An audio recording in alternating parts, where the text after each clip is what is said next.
அருட்பெரும் ஜோதி அருட்பெரும் ஜோதி தனிப்பெரும் கருணை அருட்பெரும் ஜோதி.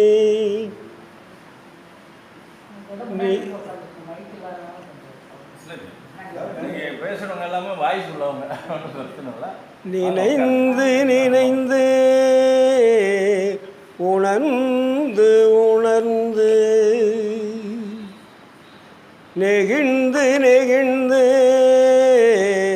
அன்பே நிறைந்து நிறைந்து ஊற்றெழும் கண்ணீரதனால் உடம்பு நனைந்து நனைந்து அருளமுதே நன்னிதியே ஞான நடத்தரசே என்னுரிமை நாயகனே என்று வனைந்து வனைந்து ஏத்ததும் நாம் வம்மின் உலகியலி மரணமிலா பெருவாழ்வில் வாழ்ந்திடலாம் கண்டீ. புனைந்துரையேன் பொய் புகழேன் சத்தியம் சொல்கின்றேன். பொற்சபையில் சிற்சபையில் புகும் தருணம் இதுவே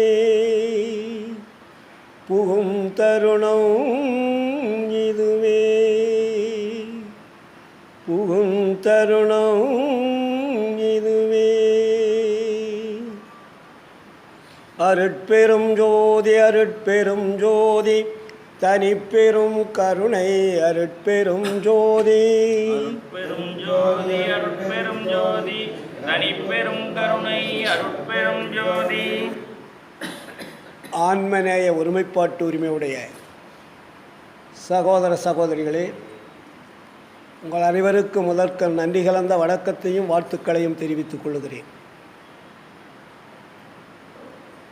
இன்று ஈரோடு மாநகரில் சமரசுத்த சன்மார்க்க சத்திய சங்கத்தின் சார்பாக உங்களையெல்லாம் சந்திக்கக்கூடிய வாய்ப்பு கிடைத்ததற்கு எல்லா வல்ல அருட்பெருஞ்சோதி ஆண்டவரை வேண்டி விரும்பி வாழ்த்திக் கொள்ளுகிறோம். வருகின்ற பொழுது நம்ம தம்பி அருமையாக பாடினார். ஒரு நாள் அவர் பாடுவாரெல்லாம் கேட்டதில்லை. நல்ல அருட்பாவே நல்ல சத்தத்துடன் உருக்கத்தோட அருமையாக பாடினார். ரொம்ப ரொம்ப மகிழ்ச்சி. தினமும் ஒவ்வொரு வாரமும் பாடுங்க.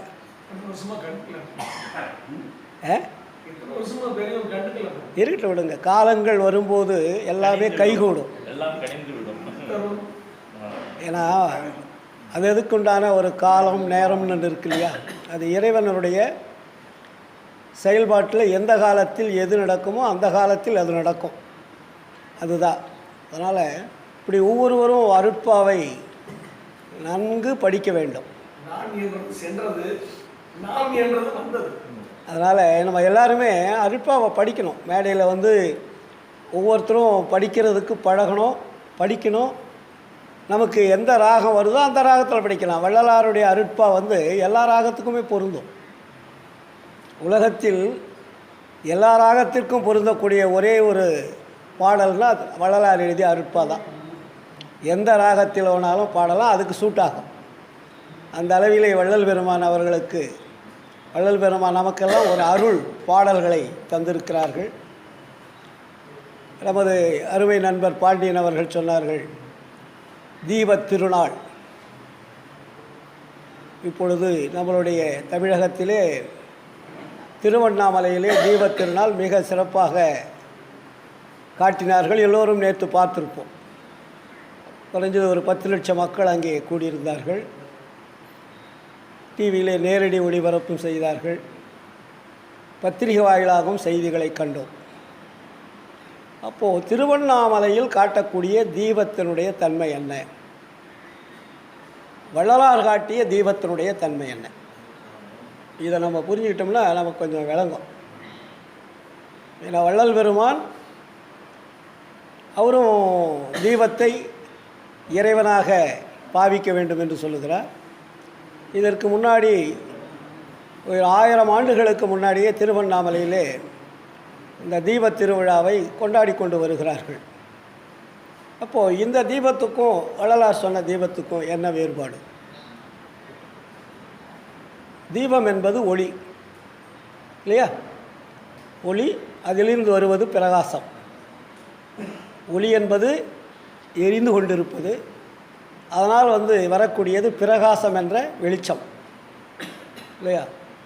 அப்போ அந்த தீப ஒளி திருவண்ணாமலையிலே காண்பிக்கிறார் என்றால், அது அந்த காலத்திலே பார்த்தீர்களானால் பஞ்சபூதங்களை வழிபாடு செய்து கொண்டிருந்தார்கள்.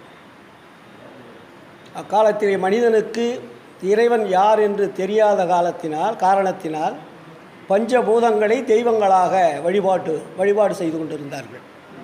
அது நம்ம தமிழகத்தில் தான் அந்த பஞ்சபூதங்களுக்கு ஆலயங்களை கட்டி வச்சாங்க. அதில் பஞ்சபூதங்கள்னால் என்ன? நீர், நிலம், நெருப்பு, காற்று, ஆகாயம். இந்த 5 பூதங்களிலே முக்கியமானது எதுன்னு பார்த்தா அக்னி. அக்னி தான் ஒளியாக வைத்தார்கள். அந்த ஒளிதான் இந்த உலகத்திற்கு பிரகாசமாக விளங்கி கொண்டிருக்கிறது. அக்னி நேரடியாக நமக்கு பிரகாசத்தை கொடுக்குமான்னா கொடுக்காது. அக்னி யாராவது பார்த்துருக்காங்களா? பஞ்சபூதங்களில் 4 மட்டும் கண்ணுக்கு தெரியும். நிலம் தெரியும், நீர் தெரியும், காற்று தெரியும், ஆகாயம் தெரியும். ஆனால் அக்னி பார்க்க முடியாது. அக்னியினால் வரக்கூடிய ஒளிகளை பார்க்கலாம். அக்னியிலிருந்து வரக்கூடிய ஒளிகளை நாம் எல்லோருமே பார்க்குறோம். அதுதான் சூரியன், சந்திரன், நட்சத்திரங்கள். இது அக்னியினால் வரக்கூடிய ஒளி. நேரடியாக அக்னி ஜுவாலை இங்கே உலகத்தில் தென்பட்டால் எல்லாமே பஸ்மமாயிடும். ஏன்னா அக்னிக்கு அவர் பெரிய பவர் இருக்குது. அதனால தான் வள்ளல் பெருமான் அதை மிக தெளிவாக சொல்லுவார். அக்னியிலிருந்து சூரியன் வருகிறது. சூரியன் மறுபடியும் அக்னியோடு சேருகின்ற பொழுது சந்திரன் வருகிறது. சந்திரனும் சூரியனும் அக்னியோடு சேருகின்ற பொழுது நட்சத்திரங்கள் வருகிறது. சூரியன், சந்திரன், நட்சத்திரங்கள் 3ம் அக்னியோடு சேருகின்ற பொழுது இருட்டாகி விடுகிறது. அதுக்கு பேர் தான் அமாவாசை. அப்போது ஒவ்வொன்றாக காலச்சக்கரம் போல இந்த உயிர்கள் வாழ்வதற்காக சீதோஷ்ண, தட்ப, வெட்ப, இயற்கை நிலைக்கு தகுந்தார் போல உயிர்கள் வாழ்வதற்காக ஒளியை அனுப்பி கொண்டிருக்கிறது. அப்போது சூரியன் நமக்கு முழு நேரமாக வருதா? என்ன வர்றதில்லை. சந்திரன் வருதா? வர்றதில்லை. நட்சத்திரங்கள் வருதா? வர்றதில்லை. அப்போது இரவு பகலாக இந்த இயற்கை நமக்கு பிரித்து கொடுத்திருக்கிறது. பகல் என்பது உயிர்கள் வாழ்வதற்காகவும், உயிர்கள் இறை தேடுவதற்காகவும், உயிர்கள் உழைப்பதற்காகவும் பகல் நேரங்களை இறைவன் நமக்கு வகுத்து தந்திருக்கிறார். இரவு என்பது ஓய்வெடுக்கக்கூடியது. எல்லா உயிர்களும் ஓய்வெடுக்கக்கூடிய காலம்தான் இரவு. எவ்வளோதான் நீங்கள் பகலில் கஷ்டப்பட்டால் இரவில் கஷ்டப்படும் போது கஷ்டமாக இருக்கும். இப்போ நமக்கு நைட் டியூட்டிலாம் நிறைய வந்துடுச்சு நாட்டில். இப்போ இரவு பகல்ன்றது இல்லாமல் தொழில் செய்கிற அளவுக்கு நாகரிகம் வளர்ச்சி வந்துடுச்சு.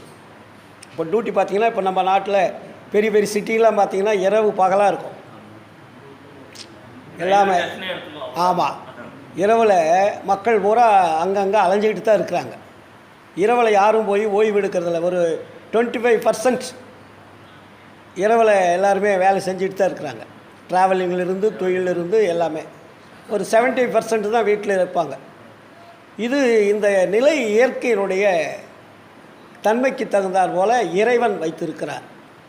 அப்போது இதை வைத்த இறைவன் யார் என்பதை தான் வள்ளலார் நமக்கு சொல்கிறார். பஞ்சபூதங்கள் என்பது இறைவனா என்றால் இறைவன் அல்ல. நீர் இறைவனா? நிலம் இறைவனா? காற்று இறைவனா? அக்னி இறைவனா? ஆகாயம் இறைவனா என்றால் இல்லை. இது எல்லாமே இயக்கத்தினுடைய செயல்பாடுகள். இந்த அண்டத்தில் இருக்கக்கூடிய 5 பஞ்சபூதங்களும் இந்த உயிர்களுக்காக இயங்கிக் கொண்டிருக்கக்கூடிய இயக்கமாக இருக்கிறது. எல்லாமே இதெல்லாம் செயற்கைன்னு பேர். செயற்கைன்னா நம்ம பண்ணுறதல்ல, செயற்கை இறைவனால் படைக்கப்பட்டது. அதனால தான் வள்ளலார் அருட்பெருஞ்சோதி ஆண்டவர் என்ன சொல்வார்? இயற்கை உண்மைன்னுவார். அதுக்கு அவர் வச்ச பேர் அருட்பெருஞ்சோதி ஆண்டவருக்கு இயற்கை உண்மை பிரிப்பாருங்க. இயற்கை விளக்கம், இயற்கை இன்பம் அப்படின்னு பிரிப்பார். இது மூன்றும் இயற்கையாக இருக்கணும்ட்டார். செயற்கையில் வந்துச்சுனாக்கா அது செட் ஆகாது. செயற்கை என்பது தோற்றம், மாற்றம் என்பது மாறிக்கொண்டே இருப்பது. இப்போ சூரியன் மாறிக்கொண்டு இருக்கிறது, சந்திரன் மாறிக்கொண்டு இருக்கிறது இல்லைங்களா, நட்சத்திரங்கள் மாறிக்கொண்டது, இரவு மாறிக்கொண்டு, இது மாறிக்கொண்டு இருப்பது எல்லாமே செயற்கை. எது மாற்றம் இல்லாமல் இருக்கிறதோ அதற்கு பெயர் தான் இயற்கை. அப்போது வள்ளலார் காண்பித்த இறைவன் என்பது இயற்கை வண்ணமுள்ளையவன் சொல்வார். இயற்கை வடிவினர், இயற்கை வடிவினர், இயற்கை உண்மையினர், எல்லாம் வல்லவர் இல்லையா. நீங்கள் பெருவிண்ணப்பத்தில் நீங்கள் விண்ணப்பத்தை பார்த்தீங்கன்னா அதுக்கு ஒரு பேராகிராஃபே தனியாக ஒதுக்குவார். ஆண்டவருடைய தன்மையை அவர் சொல்லுவதற்கு பார்த்திங்கன்னா அடுக்கிக்கிட்டே போவார். அப்போது வள்ளலார் நமக்கு என்ன பண்ணுறாருன்னா, இது உலகியல் அந்த காலத்தில் மனிதர்கள் கடவுளை தெரியாமல் பஞ்சபூதங்களை வழிபாடு செய்து கொண்டு இருக்கின்ற பொழுது அதில் திருவண்ணாமலையை ஒரு முக்கிய தத்துவமாக வச்சாங்க.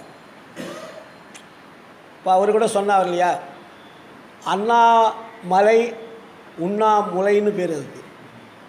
அது நாளடைவில் பேர் மாறிடுச்சு, அண்ணாமலை உண்ணாமுலைன்னு பேர். அது வரலாறுகளை பார்த்திங்கன்னா உங்களுக்கு தெரியும். உண்ணாமுலைன்னா என்ன, நம்ம பால் குடிக்காத பிறப்பு இல்லாமல் வாழ்வதற்கு பேர் உண்ணாமுலை. பிறப்பை அறுக்கக்கூடியவர்கள் பால் குடிக்க மாட்டாங்க, தாயினுடைய வயிற்றில் கருதரிக்க மாட்டாங்க இல்லையா. அப்போ இதையெல்லாம் நமக்கு வெளிப்படையாக யாரும் சொல்லலை. வள்ளலாருடைய அருட்பாவை படிக்கின்ற பொழுது தான் நமக்கு சில உண்மைகள் விலகுது. ஏன்னா அதை தான் பேருபதேசத்தில் ஐயா என்ன சொல்லுவார், இதுவரையில் கடவுளுடைய உண்மையை வெட்ட வெளியாக தெரியப்படுத்தாமல் மண்ணை போட்டு மூடிவிட்டார்கள்னுவார். கடவுளுடைய உண்மையை நமக்கு எடுத்து சொல்ல தெரியாமல் மண்ணை மூடி மறைத்து விட்டார்கள் அப்படின்வார் பேருபதேசத்தில். படிச்சிருக்கிறீங்க இல்லையா. அப்போது இதெல்லாம் நம்ம ஏன் வள்ளலார் காண்பித்த ஜோதி என்பது ஞான ஜோதின்னு அதுக்கு பேர். வள்ளலார் நமக்கு காட்டிய ஜோதி ஞான ஜோதி. ஞானம் என்பது அறிவு அருள் நிறைந்தது. இப்போ சொன்னார் இல்லையா, அறிவு எங்கே அதிகமாகிறதோ, அறிவு எங்கே உண்மை அறிவு நமக்கு வெளிப்படுத்துகிறதோ அங்கே ஞானம் என்ற அருள் சுரக்கும். அதனால தான் அறிவுன்னு அதிகமாக வள்ளலார் நமக்கு தெளிவுபடுத்துவார். நான் சொல்கிறேன் இல்லையா, அறிவு எங்கே இருக்கிறது என்றால் ஆன்மாவில் இருக்கிறது. புத்தி எங்கே இருக்கிறது, கரணங்களில் இருக்கிறது. அப்போ அறிவை நாம் தெரிந்து கொள்ளும்போது அறிவு என்பது உண்மையை மட்டும்தான் பேசும், தப்பு பொய் பேசாது. எது பொய் பேசாது இருக்கிறதோ அதற்கு பேர் அறிவு, எது பொய் பேசுகிறதோ அதற்கு பெயர் புத்தி. அப்போ நம்ம புத்திக்கும் அறிவுக்குமே ஒரு வித்தியாசம் இல்லாததான் நம்ம பேசிகிட்டு இருக்கிறோம். இப்போ யாராவது சொன்னால் கூட உனக்கு அறிவு இருக்கா அப்படின்வோம் இல்லைங்களா. வள்ளலார் அதனால தான் அறிவை அறிவால் அறிகின்ற பொழுது அனுபவமாகும்னார். அறிவை கொண்டு அறிவை தேடும்போது தான் அனுபவமாகும்.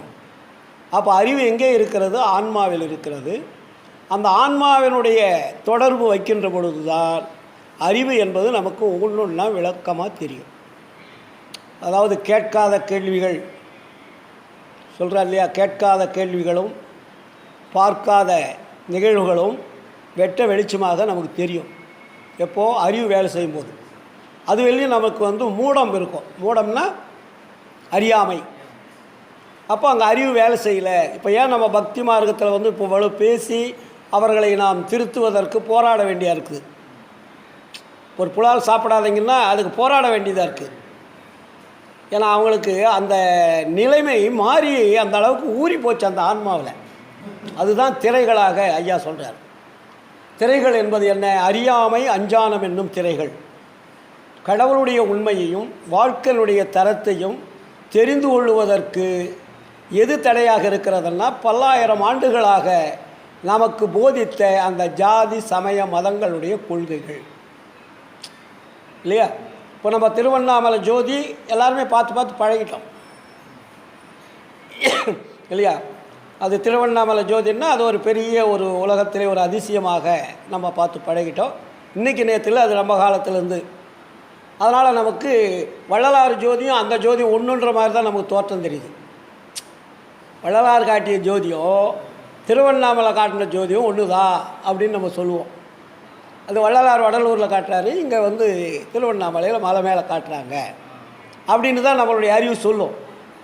ஏன்னா நமக்கு அறிவுக்கு வந்து இது சிறந்ததா அது சிறந்ததா அப்படின்ற ஒரு தெளிவு நமக்கு கிடைக்காதனால நம்ம என்ன பண்ணுறோம், வெளிச்சம்னு வந்தால் எல்லாம் வெளிச்சம் தான் நினைக்கிறோம். இப்போ வெளிச்சம்னு வந்துட்டால் விளக்கில் ஒரு அகல் வச்சாலும் வெளிச்சம்தான், மின்சாரம் வந்தாலும் வெளிச்சம் தான், இதை விட ஒரு மெர்க்குரி போட்டாலும் வெளிச்சம்தான், இன்னும் இதை விட பவர்ஃபுல்லான ஒரு லைட்டு போலான்னு வெளிச்சம்தான். ஆனால் ஒவ்வொரு வெளிச்சத்துக்கும் வித்தியாசம் இருக்குது இல்லைங்களா? நான் நேற்று கூட எங்கள் பொண்ணு அதை இப்போ வந்து ஒரு விளக்கு அகல் விளக்கத்தில் வச்சுட்டோம். அந்த அகல் விளக்கிலிருந்து அந்த இன்னொரு விளக்கு எடுத்து அதில் பொருத்தலாம். இந்த பல்புலேருந்து இன்னொரு பல்பை பொருத்த முடியுமா? சின்ன சின்ன விஷயந்தான் இது. இது மின்சாரத்தில் நல்ல வெளிச்சம் கொடுக்குது. ஆனால் ஒரு அகல் விளக்கு வச்சுருக்கோம் வீட்டில், அதில் எண்ணெய் இருக்குது, திரி இருக்குது, அகல் இருக்குது, ஒளி இருக்குது. ஆனால் அதில் வந்து இன்னொரு விளக்கு எடுத்து நம்ம பொருத்தி வைக்கலாம். ஒரு விளக்கை சிறு வெளிச்சத்தை கொண்டு பெரிய வெளிச்சத்தை உருவாக்கலான்னு பேருபதேசத்தில் எழுதுவார். ஒரு சின்ன வெளிச்சத்தை வச்சு பெரிய வெளிச்சத்தை நம்ம உருவாக்கிட்டே போகலாம். ஆனால் இந்த ஒரு மின்சார பல்பு தான், இது பிரம்மாண்டமான ஒளி, ஆனால் தொட்டால் செத்து போயிடுவோம். அதை உள்ளே இருக்கக்கூடிய உயரை நீங்கள் தொட்டால் என்னாவும் மரணம். ஆனால் அந்த தீபத்தை தொட்டால் சூடு வரும், இருந்தாலும் நம்ம அதை எடுத்து பொருத்தி வைக்கலாம். அப்போ அந்த ஒளிக்கு இந்த ஒளிக்கு வித்தியாசம் இருக்கு இல்லையா? ஒளி தானே எல்லாமே. அதே போல தான் திருவண்ணாமலையில் காட்டுகின்ற ஒளிக்கும் வடலூரில் காட்டுகின்ற ஒளிக்கும் வித்தியாசம் இருக்கிறது. புரியுதா? அப்போ வடலூரில் காட்டக்கூடிய ஒளியை வள்ளலார் எதுக்கு வச்சார்? அது ஆன்மா அவனுடைய ஒளி. வடலூர் காட்டக்கூடிய தீபம் என்பது ஆன்மாவை குறிக்கக்கூடியது. திருவண்ணாமலை காட்டக்கூடிய ஒளியானது அக்னியை குறிக்கக்கூடியது. Very simple. ரெண்டும் ஒளி தான். ஆனால் அங்கே வந்து ஓப்பன் பிளேஸில் கொப்பரையில் வச்சு எண்ணெயை ஊற்றி ஒரு திரிகளை பிரம்மாண்டமாக உருட்டி போட்டு அங்கே போய் தீயை வச்சு தீப்பந்தம் வைக்கிறாங்க. அங்கே ஒரு 10-100 கிராமங்களுக்கு தெரியும். நான் அங்கே இருக்கும்போது கார்த்திகை மாதம் ஆனால் அந்த தீபத்தை பார்த்துட்டு தான் நாங்கள் சாப்பிட்றது ஒரு பழக்கம். அந்த காலத்தில் ஒரு 60 வருஷத்துக்கு முன்னாடி எங்கள் ஊருக்கெலாம் தெரியும் திருவண்ணாமலை தீபம். ஆமாம், அங்கே பார்த்தோம்னாக்கா இரவில் அந்த கரெக்டாக அந்த ஜோதி ஏற்றிட்டு அந்த ஜோதியை பார்த்துட்டு கையெடுத்து கும்பிட்டு தான் போய் சாப்பிடுவோம். அப்படி ஒரு பழக்கம் இருந்தது. ஆமாம், வள்ளலாருக்கு வந்துட்டு பாடு நம்ம எங்கே அதை எதை பார்க்குறோம்? ஆன்ம ஒளியை பார்க்க வச்சுட்டார் வள்ளலார். அதில் இல்லை, அதுக்கு முன்னாடி புற தீபத்தை அக்னி என்ற தீபத்தை பார்த்தோம். இப்பொழுது ஆன்மா என்ற உள்ளொளியை பார்ப்பதற்கு வழிகாட்டினவர் வள்ளலார். அதனால தான் இதுக்கு ஞான ஜோதின்னு பேர். ஞான தீபம் வள்ளலார் காட்டியது ஞான தீபம். அதனால தான் அந்த ஞான தீபத்தை வள்ளல் பெருமான் ஒரே இடத்துல கார்த்திகை மாதம்தான் எடுத்து வைக்கிறார். திருவண்ணாமலை கார்த்திகை தீபம் தானே. அருட்பாவில் அந்த ஒரே மாதத்தை குறிக்கிறாரு. அந்த ஒரு மாதத்தை, அந்த கார்த்திகை மாதத்தில் தான் உள்ளே இருந்த விளக்கை வெளியே எடுத்து வைத்து ஆண்டவர் தீப முன்னிலையில் விளங்குவதாக பாவனை செய்து உங்கள் வாழ்க்கையை அமைத்து கொள்ளுங்கள். நம்ம வாழ்க்கையை அமைத்து கொள்ளுங்கள், அதன்படி உங்கள் வாழ்க்கையை கொண்டு செல்லுங்கன்றார். அதற்கு உதாரணமாக ஞான தீபத்திற்காக அவர் என்ன பாடல் கொடுக்குறாரு? ஞான சரிகை என்ற பாடலை கொடுக்குறார். அவர் எடுத்து வைத்த தீபம் ஞான தீபம். அதை புரிந்து கொள்வதற்கு ஞான சரிகை என்ற 28 பாடல்களை நமக்கு எடுத்து கொடுக்குறார் இல்லைங்களா? ஞானம் என்பது வேறு, சரியை கிரியை என்பது வேறு, யோகம் என்பது வேறு. அதாவது அதில் வந்து நன்னாங்கு 16 படித்தரங்கள் இருக்கிறது. சரியை கிரியை யோகம் ஞானம். அதிலே வந்து சரியில் சரியை, சரியை கிரியை, சரியை யோகம், சரியில் ஞானம், கிரியையில் சரியை, கிரியையில் கிரியை, கிரியையில் யோகம், கிரியையில் ஞானம், யோகத்தில் சரியை, யோகத்தில் கிரியை, யோகத்தில் யோகம், யோகத்தில் ஞானம். 4வது எது? அது 12. முன்னாங்க 12 முடிஞ்சிருச்சா? அதுக்கு அடுத்தது வந்து ஞான சரிகைன்னு கொண்டு வர்றார். ஞானத்திற்கு நீங்கள் எதை வரணும்? ஞான சரிகைக்கு வரணும். சன்மாரிகள் வந்து அந்த 3 படித்தரங்கள் நமக்கு பழக்கப்பட்டுடுச்சு, அது தேவையில்லை. நம்ம எல்லாமே அதில் தான் இருக்கிறோம்போ. இந்த 12 படித்தரங்கள் இருக்கு இல்லையா, சுற்றி வளைச்சு பார்த்திங்கன்னா அந்த 12க்குள்ளே தான் நம்ம இவ்வளோ காலமாக உருண்டுகிட்டு இருந்திருக்கோம். ஆனால் வள்ளலார் வந்து நமக்கு என்ன பண்ணுறாரு? ஞான சரிகை என்ற முதல் பகுதி கொடுக்குறாரு. அதில் 4 படித்தரங்கள் இருக்குது. ஞான சரியை, ஞானகிரியை, ஞான யோகம், ஞானத்தில் ஞானம். அப்போ இந்த சரியை ஞான சரிகைலேருந்து நீங்கள் ஸ்டார்ட் பண்ணுறதுக்கு என்ன பண்ணணும்? அதை தான் வள்ளலார் வந்து கடவுள் உண்மையை அறிந்து கொள்ள வேண்டும். ஞான சரியில் கடவுள் உண்மைன்னா என்ன? இயற்கை உண்மை வடிவனராகிய அருட்பெருஞ்சோதி யார் என்பதை அறிந்து கொண்டு அதை தொடர்பு கொள்வதுக்கு பேர் தான் ஞான சரிகை. இப்போ நான் பாடினேன் இல்லையா, நினைந்து நினைந்து உணர்ந்து. அப்போது நம்ம அதை விசாரம் செய்யணும்னார் வள்ளலார். நீ ஞான சரிகளை நீங்கள் ஒன்றும் பண்ண வேண்டாம், விசாரம் செய்யுங்கள். என்ன விசாரம்?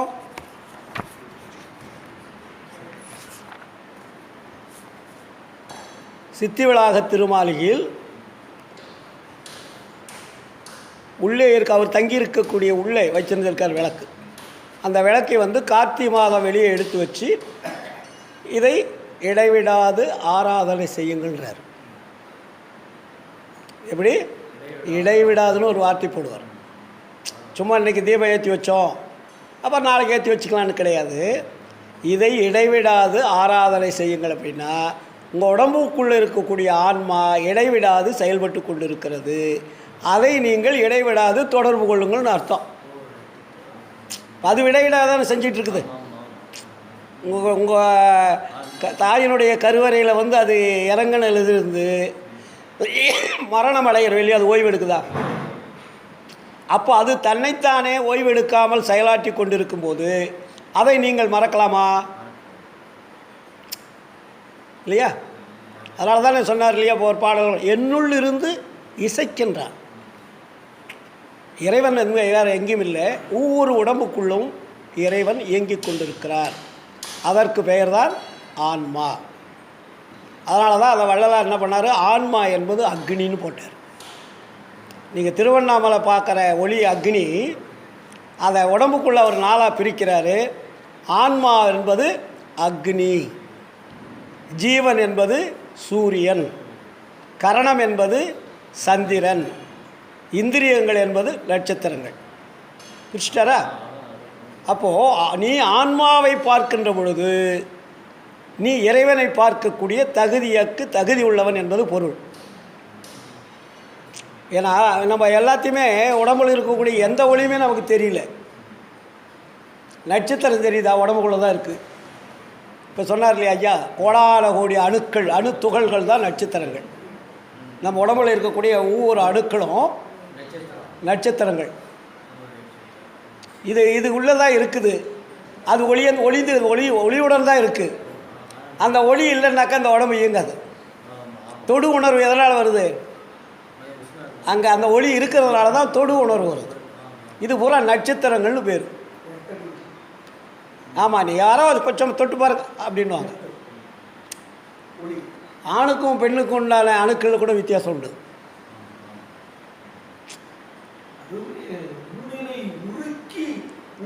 ஆமாம், அப்போ ஊனுன்னா என்ன? ஒவ்வொரு அணுக்களும் ஒளி உள்ளது அப்படின்னு சொல்கிறார். மாணிக்க வாசகர்னு சொல்கிறாரு, எல்லா ஞானிகளுமே அதை சொல்கிறாங்க. அப்போ ஊனினை உருக்க வேண்டும்னா என்ன? ஊனினை உருக்கி உள்ளொளி பெருக்கி. இப்போது இந்த 4 ஒளிகளும் தனித்தனியாக இருக்குப்போ. நட்சத்திரங்கள் தனியாக இருக்குது, சந்திரன் தனியாக இருக்குது, சூரியன் தனியாக இருக்குது, அக்னி தனியாக இருக்குது. ஆனால் 4 இயங்கிட்டு இருக்குது பாடிக்குள்ளே. ஆனால் நீங்கள் 4 ஒளியுமே பார்க்க முடியுமான்னா பார்க்க முடியாது.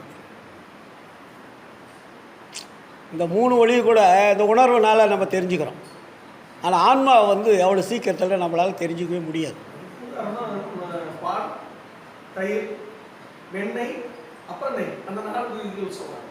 அதை தான் வள்ளலார் இப்படி சொன்னார். அகல் என்பது உடம்பு, எண்ணெய் என்பது இரத்தம், திரி என்பது சுக்கிலம், ஆன்மா என்பது பிரகாசம். நம்ம உடம்புக்குள்ள அகல் விளக்கு சமம் இந்த பாடி. உடம்பு தான் அகல் விளக்கு. நம்ம உடம்புக்குள்ளே இருக்கக்கூடிய ரத்தம் தான் எண்ணெய், சுக்கிலம் என்பது திரி, ஆன்மா என்பது பிரகாசம். அதனால தான் சுக்கிலத்தை விரயம் செய்யாதீர்கள்னு வரும். சுக்கிலம் என்பது இரத்தத்தினால் உண்டாகும் இம்பார்ட்டன்ட் மூலப்பொருள். அதில் தான் வந்து விந்து அப்படின்னு சொல்லுவோம். அந்த விந்திலிருந்து வரக்கூடிய நாதம் வேறு. பரவிந்து பரநாதம்னு அங்கே பிரிக்கிறார். இங்கே விந்து நாதம், அங்கே பரநாதம் பரவிந்து. இங்கேயும் சப்தம் இருக்கிறது, அங்கேயும் சப்தம் இருக்கிறது. இந்த விந்து நாதம் என்பது பூதகாரியத்தினால் உண்டாகும் சப்தம். இது பூதகாரிய விந்து. பூதம் என்றால் பஞ்சபூதங்களடைய உணவுகளை உண்கின்ற பொழுது, அதனால் இப்போ சொன்னால் எப்படி, பால் வந்து சூடு பண்ணால் என்ன ஆகுது, புறை ஊற்றுனாக்கா தயிர் ஆகுது, தயிரை பண்ணோம்னா வெண்ணெய் ஆகுது, வெண்ணெய் அடித்தா நெய் ஆகுது. அப்போது அந்த பாலுக்குள்ளே என்ன இருந்திருக்குது, நெய் இருந்திருக்கிறது. நெய் வந்துட்டு பாடு, நீங்கள் மறுபடியும் நெய்யை பாலாக்க முடியுமா? முடியாது. ஆனால் எங்கேருந்து வந்தது நெய்? பாலிலிருந்து தான் வந்தது. அதே போல தான் நம்மளுடைய உடம்பில் அந்த விந்து என்பது இரத்தத்தினால் வந்தது. நம்மளுடைய உடம்புகளை ரத்தம் எப்படி வந்தது? உணவுனால் வந்தது. உணவு எப்படி வந்தது? பஞ்சபூதங்களால் வந்தது. பஞ்சபூதங்கள் இல்லை என்றால் உணவு இல்லை. ஆமாம், உணவு இல்லை என்றால் ரத்தம் இல்லை, ரத்தம் இல்லை என்றால் விந்து இல்லை, விந்து இல்லை என்றால் ஒளி இல்லை. இப்போ நீங்களாம் பேசுகிறது எப்படி, எதில் பேசுகிறீங்க? நம்ம பேசுவது எல்லாமே விந்துநாதன்னு பேர். நம்ம வாயிலிருந்து ஒளி எப்படி வருது? நாத ஒளி. இது விந்து நாத ஒளின்னு பேர். இப்போ நீங்கள் குழந்தை பிறந்தோடனே பேசுதை பாருங்கள். எப்போ அதுக்கு வந்து அந்த விந்து வந்து அதுக்கு உற்பத்தி ஆகலை, லேட் ஆகும். அதே நீங்கள் 1 வருஷம் 1.5 வருஷம் பொறுத்து பாருங்கள், விந்து அதுக்கு நம்ம கொடுக்குறோம் இல்லையா, பாலோ தயிரோ உணவோ எல்லாம் கொடுப்போம். கொடுக்க அது சாப்பிட்றோம். சாப்பிட அதில் விந்து உற்பத்தி ஆகும். அந்த குண்டலினி சக்தியில் அந்த விந்து உற்பத்தி ஆனோடனே அப்போ தான் குழந்தை அம்மா, அப்பா, தாத்தா, பாட்டி நீங்கள் என்ன சொல்கிறீங்களோ அது பேச ஆரம்பிக்கும். எப்போ பேசுதுன்னா விந்து இருந்தால் தான் பேசும். விந்து ஸ்டோர் ஆகிறவில்லையும் அந்த குழந்தை பேசாது. விந்து ஸ்டோர் ஆக அது எந்த லாங்குவேஜ் நீங்கள் சொல்லிக் கொடுக்குறீங்களோ அந்த லாங்குவேஜில் அது பேச ஆரம்பிச்சிடும். அந்த நம்ம குரல் பாச்சறதுல அந்த கண்ணு மட்டும் அந்த வாயிலே. ஆமாம், அது நம்மளை கவனிக்கும். ஒரு குழந்தை பாரு, அதிகமாக யாரை கவனிக்குன்னா தனக்கு உணவு கொடுக்குற தாயை தான் கவனிக்கும். ஒரு குழந்தை அந்த குடும்பத்தில் எல்லோரும் இருக்கட்டும், பாட்டி, தாத்தா, பேரன், பேத்தி, அம்மா, அப்பா 1000 பேர் இருக்கட்டும். ஆனால் அந்த குழந்தை கரெக்டாக ஒவ்வொரு நாளும் அந்த தாயினுடைய அழைப்பில் அது உணவு கொடுக்குற அந்த உணர்வு அதுக்கு ஏற்பட்டு அதிகமாக அது நேசிக்கிறது யாரை நேசிக்கலாம்? தாய் தான் நேசிக்கும். அதாவது சொன்னா இல்லையா, அந்த கண்ணு பார்க்கும் அம்மாவா அப்பாவா, தாயின்னு உடனே அது உடனே போயிடும். ஆமாம். அப்போது அந்த உணர்வு என்பது அந்த விந்தினோட மூலமாக அது தோன்றிக்கொண்டே இருக்கும். அதனால தான் இதுக்கு விந்துநாதம். இப்போ உங்களுக்கு வயசாகிடுச்சு, 70 வயசாகுது, 75 80 வயசாகிடுது. அப்போ என்ன ஆகுன்னா விந்து வந்து ஸ்டோர் ஆகாது. ஸ்டோர் ஆகிறதுக்கு உண்டான உடம்பு இருக்காது. உடம்பு அந்த தாங்கக்கூடிய சக்தி அது இழக்குது. ஏன்னா அது அந்த வீரியம் தாங்கக்கூடிய அளவிற்கு இந்த உடம்பு இல்லாதனால இது வயசாகும் போது என்ன ஆகும்? பேச்சு குரலும் இருக்கும், விந்து பேச்சு குரலும். அப்போது இந்த பாடியானது அதை சுமந்து அந்த வீரியத்தோடு பேசக்கூடிய எனர்ஜியை இந்த பாடி இழக்குது. அதை இழக்கும் போது என்ன ஆகுதுன்னா பேச்சு குரலும். என்னடா இவ்வளோ நல்லா பேசியிருந்தாரு, இப்போ பேசி குரலுது, காரணம் என்ன அப்படின்னு நம்ம டாக்டருங்கெல்லாம் பார்ப்பாங்க. அப்போ அதுக்கு அடிப்படை காரணமே அந்த விந்தினுடைய எனர்ஜி அங்கே குறையும். அதை தாங்கக்கூடிய சக்தி இருக்காது. ஆனால் அதே சாப்பாடு சாப்பிடுவாங்க. அப்போ இந்த பாடி எவ்வளோ பெரிய ஒரு ஆட்டோமேட்டிக் சிஸ்டத்தை இந்த உடம்புக்குள்ளே அந்த ஆன்மா என்ற ஒளியினுடைய தன்மையை வைத்து அது செயலாற்றி கொண்டு இருக்குது. பார்த்திங்கன்னா ஆச்சரியம். இதெல்லாம் அதை தான் விசாரம் பண்ணுங்கன்னார் வள்ளலார். விசாரம் என்பது சும்மா போய் வாதம் பண்ணிக்கிட்டு இருக்கிறதல்ல விசாரம். ஸோ ஒவ்வொரு சன்மாரிக்கும் விசாரம் செய்து கொண்டிருங்கள். எப்போ சொல்கிறாரு? கடைசி வார்த்தை அதுதான், வள்ளலார் பேசிய கடைசி வார்த்தை. சித்தி விழாக திருமாளிகள் அதுக்கு முன்னாடிலாம் நிறைய பேசிக்கிட்டே இருந்தார். இது கடைசி வார்த்தைன்னு ஒரு வார்த்தை அவரே சொல்லுவார். இனிமேல் பேசப்படுபவர்கள் தடைபடுவார்கள். இனி பேசுகிறதுக்கு வள்ளலார் பேசுகிறதுக்கு உண்டான சூழல் அங்கே இல்லை. ஏன்னா அவருக்கு ஆன்ம ஒளியானது அந்த பரநாதம் பரவிந்து என்பது உடம்புற ஃபுல்லாகுது. ஃபுல் ஆயிடுச்சு. ஃபுல்லாகும்போது அந்த விந்து நாதத்தில் பேசக்கூடிய பேச்சு வேறு, பரநாதம் பரவிந்தில் பேசக்கூடிய பேச்சு வேறு. இப்போ வள்ளலார் இந்த அருட்பா எழுதியது பூரா பரநாதம் பரவிந்தில் எழுதுனது.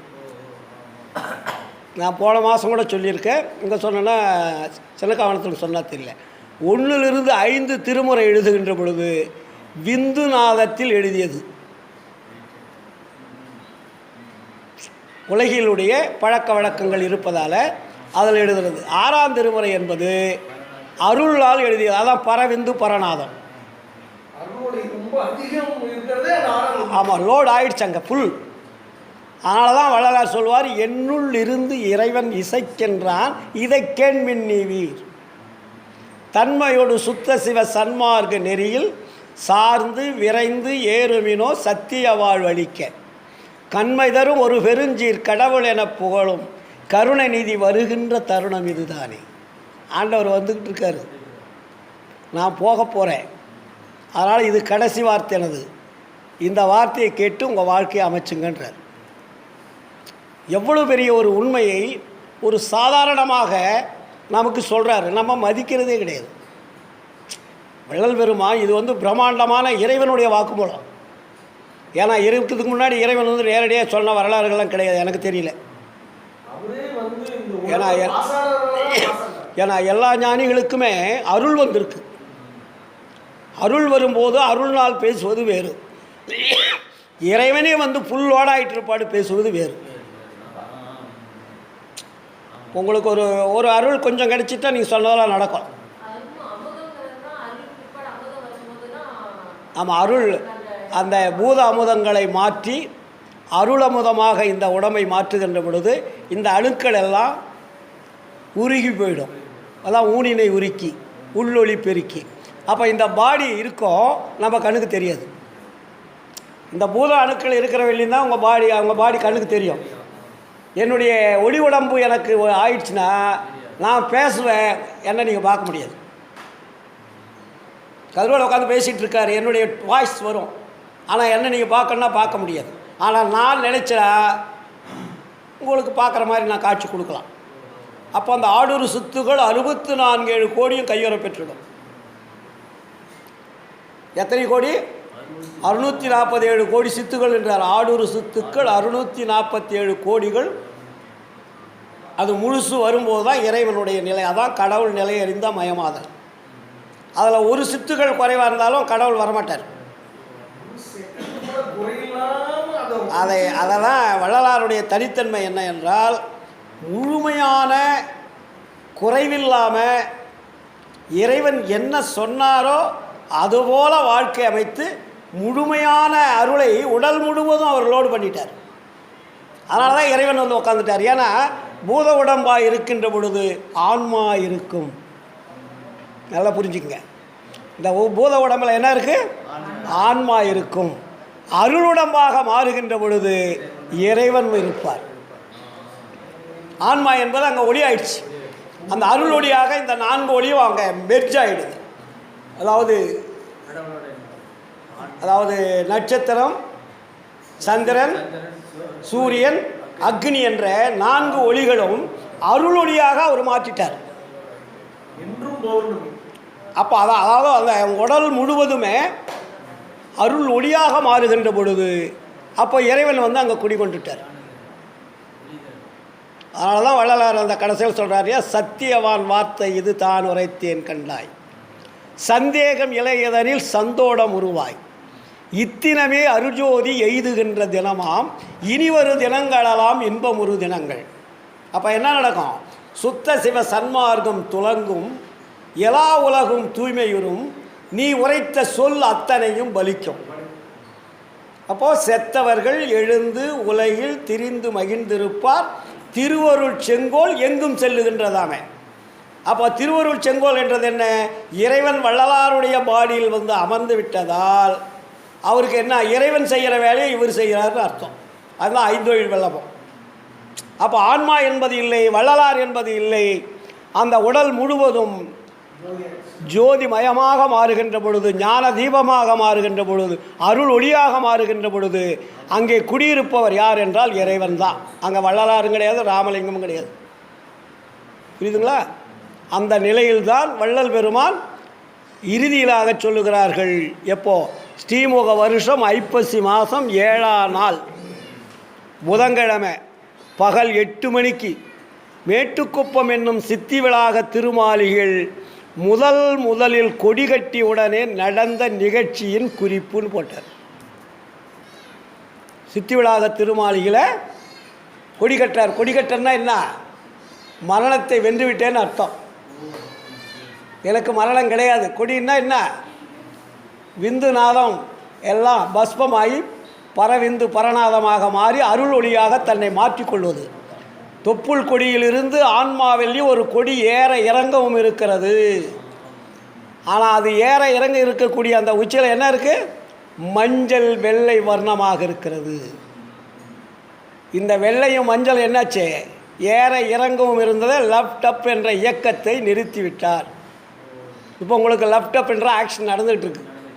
கொடி கட்டி கொண்டோம் என்று சின்னம்பிடி, கூத்தாடுகின்றோம் என்று சின்னம்பிடி, அருளாட்சி பெற்றோம் என்று சின்னம்பிடி, அவனே நான் என்று சின்னம்பிடி. புரியுதுங்களா?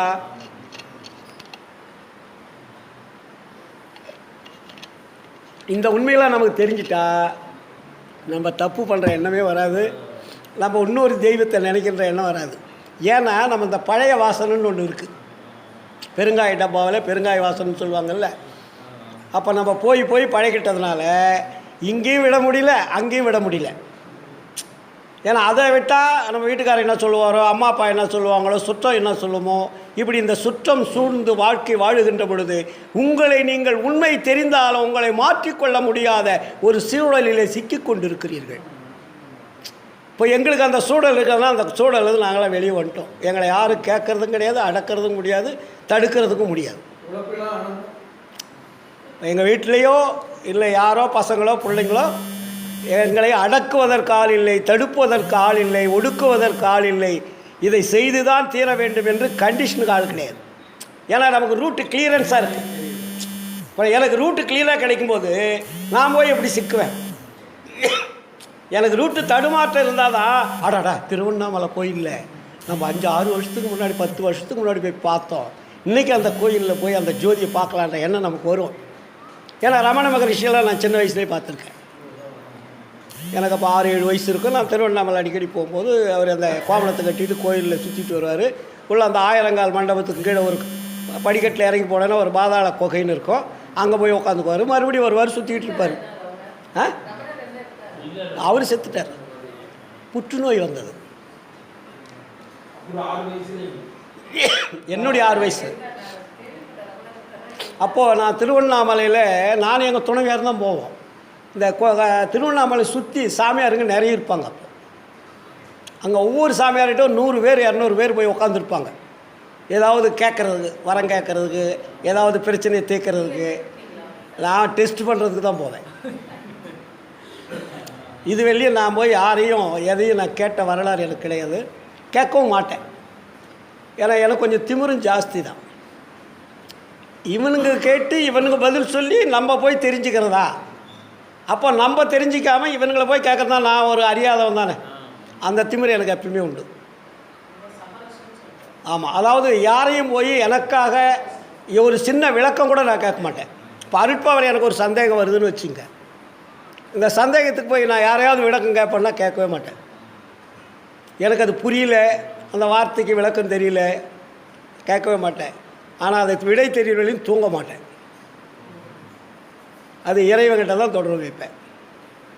அப்போ இறைவன்கிட்ட நான் தொடர்பு வைக்கும்போது அது எனக்கு சரியான விளக்கம் கிடைக்கணும், எனக்கு தூக்கமே வராது. விடை கிடைச்சிட்டு இருப்பாடு தான் எனக்கு அப்புறம் அப்பா ஃப்ரீ ஆயிடுச்சு. ஓ, இதுக்கு தான் வள்ளலார் இதை சொன்னார் அப்படின்றது எனக்கு ஒரு மகிழ்ச்சி, ஆறாவாரம் எனக்கு அழகு வளர்ந்து வரும்.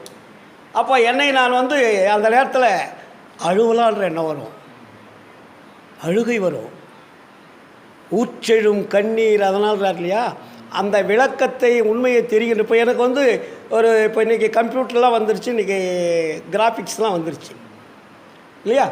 இப்போ அருட்பெருஞ்சோதி ஆண்டவர் எங்கிருந்து இயக்கிறார் என்பதை என்னால் போட்டு காட்ட முடியும். இந்த அண்டங்கள் எப்படி சுற்றி கொண்டு இருக்கிறது, அண்டங்களுக்கும் இடைவெளி என்ன, எவ்வளவு தூரம், அதனுடைய வெளியிலுடைய பிரகாசங்கள் எத்தன்மை வாய்ந்தது, இது ஏன் தன்னைத்தானே சுற்றி கொண்டிருப்பது, இதை சுற்றி கொண்டிருப்பதற்கு எங்கெங்கிருந்து அந்த ஒளியானது இயக்கி கொண்டிருக்கிறது, அந்த ஒளி இயக்கத்தினால் இது தன்னைத்தானே சுற்றுகிறது என்றால் எப்படி சுற்றும்? இந்த கேள்வினா நம்ம கேட்கணும். விசாரம் என்றால் சார் ஒரு அண்டம் சுற்றி கொண்டு இருக்கிறது, இது தன்னைத்தானே சுற்றி கொண்டு இருக்கிறது. விஞ்ஞானிகள் சொல்லுகிறார்கள், அறிவியல் ஆராய்ச்சியாளர் சொல்லுகிறார்கள், தன்னைத்தானே சுற்றி கொண்டு இருப்பதால் எப்படி சுற்றும்? ஒன்றோடு ஒன்று மோதாமல் சுற்றி கொண்டிருக்கிறது. வள்ளலார் சொல்லுகிறார், பல கோடி அண்டங்கள் தன்னைத்தானே இயங்கிக் கொண்டிருக்கிறது, ஆனால் ஒன்றோடு ஒன்று மோதவில்லை. ஆனால் இடைவெளிகளுடைய எல்லை அளவிட முடியாதது. ஒரு அண்டத்துக்கும் ஒரு அண்டத்துக்கு இடைவெளின்னு பார்த்தீங்கன்னா அதை உங்களால் கணக்கு போட முடியாது. ஆனால் இந்த அண்டம் தன்னைத்தானே சுற்றுகின்றது என்றால் அந்த ஒளியானது எப்படி இந்த ரவுண்ட் ஃபிகரை அசையாமல் சுற்றி கொண்டிருப்பது. ஒரு பந்து சார், அந்த பந்து தன்னைத்தானே சுற்றிக்கிட்டு இருக்குது, இங்கேயும் அசையாது இங்கேயும் அசையாது. அப்போது இந்த சுற்றி இருக்கக்கூடிய அத்தனை இடங்களிலும் என்ன நடந்தால், என்ன இயக்கம் இருந்தால், எந்த சுழற்சி இருந்தால், என்ன ஆற்றல் இருந்தால் இது நகராமல் சுற்றும்? இதெல்லாம் நம்ம விசாரணை, அதுதான் சத்து விசாரணை. அப்போ வள்ளலார் சொல்கிறார் இல்லையா, அண்ட அளவு எவ்வளவோ அவ்வளவு, அவற்றில் அமர்ந்த சராசர அளவு எவ்வளவோ அவ்வளவு, கொண்டதுவாய் கொண்டதுவாய் கொண்டு கொண்டு மேலும் கொள்வதற்கே இடங்கொடுத்து கொண்டு சலிப்பின்றி அகண்டமதாய் அதுவும் கடந்த வெளியாய் அதுவும் கடந்த தனிவெளியாய் ஒன்றகு சிற்றம்பலத்தே ஒங்குகின்ற தனிக்கடவுள் ஒருவருண்டே கண்டீர். எங்கே இருக்கிறார் ஆண்டவர்னு வள்ளலார் சொல்கிறாரு. நீங்கள் எந்த கடவுளை போய் நீங்கள் எப்படி பார்ப்பீங்க? பல கோடி அண்டங்களை இயக்கிக் கொண்டு தன்னைத்தானே இயக்கிக் கொண்டு அருள் ஆற்றலினால் அது எல்லாவற்றையும் தன்வசமாக வைத்துக்கொண்டு அது தனியாக எதற்கும் தொடர்பில்லாமல் அது தன்னைத்தானே இயங்கிக் கொண்டு இருக்கிறது. அப்படின்னா அது எங்கே சார் இயங்கும்? அதை இடத்தை நீங்கள் எப்படி பார்க்க முடியும்? இந்த அண்டத்தையும் உங்களால் பார்க்க முடியல, இந்த வெளியவே உங்களால் கால்குலேட் பண்ண முடியல. பூமி எவ்வளோ ஆழம் இருக்குது இது வெளியே எவனா கண்டுபிடிச்சிருக்கானா? வெளியே கண்டுபிடிச்சிருக்காங்களா? அக்னியை கண்டுபிடிச்சிருக்கா எந்த விஞ்ஞானியாவது? சந்திர மண்டலம்னா தான் சூரிய மண்டலம்னா ஏதோ ஒரு கருவிகளை வச்சு ஏதோ ஒன்று தெரியறதை வச்சு அவங்க பண்ணிகிட்டு இருக்காங்க பாவம். பட் அது உண்மையா என்றால் இல்லை. அவர் கருவிகளுக்கு என்ன தெரிகிறதோ அதை சொல்லுகிறார்கள். முதல்ல உருண்டை உலகம் தட்டன்னா செத்தே போயிட்டான், உருண்டைன்னா அது செத்து போயிட்டான், சதுரன்னா இப்போ கோழி முட்டை வண்ணமாக இருக்கிறது. உருண்டையாக இருந்தால் எப்படி சுற்றும்? அப்போ இது சுற்றுவது எப்படி, இது எந்த திசையை நோக்கி சுற்றுகிறது, எப்படி சுற்றுகிறது, எப்படி சுற்றினால் அந்த விசை என்பது அந்த ஆற்றல் என்பது அதை இயக்கி கொண்டிருக்கும். ஆராய்ச்சி பண்ணுறா விட கிடைக்கல. ஒரு அண்டத்தையும் நீங்கள் பார்க்க முடியாது. இந்த அண்டம் என்பது விரிந்து சுருங்கும் தன்மை உடையதுன்றார் வள்ளலார். இந்த அண்டமே, இந்த அண்டம் நம்ம பார்த்தா ஒரு ரவுண்டு இருக்குது. இப்போ நம்ம எல்லாம் சொல்கிறோம், ஐயோ ஜனங்கள்லாம் இன்னும் நிறைய. நாங்கள் படிக்கும்போது 40 கோடி மக்கள், 6வது 8வது படிக்கும்போது 40 கோடி மக்கள் அப்படின்னு பாடத்தில் வரும். இன்றைக்கி எத்தனை கோடி இருக்குது இந்தியாவில்? 130 கோடி தாண்டிடுச்சு. உலக லெவலில் 700-800 கோடி வந்துருச்சு உலகம் பூரா.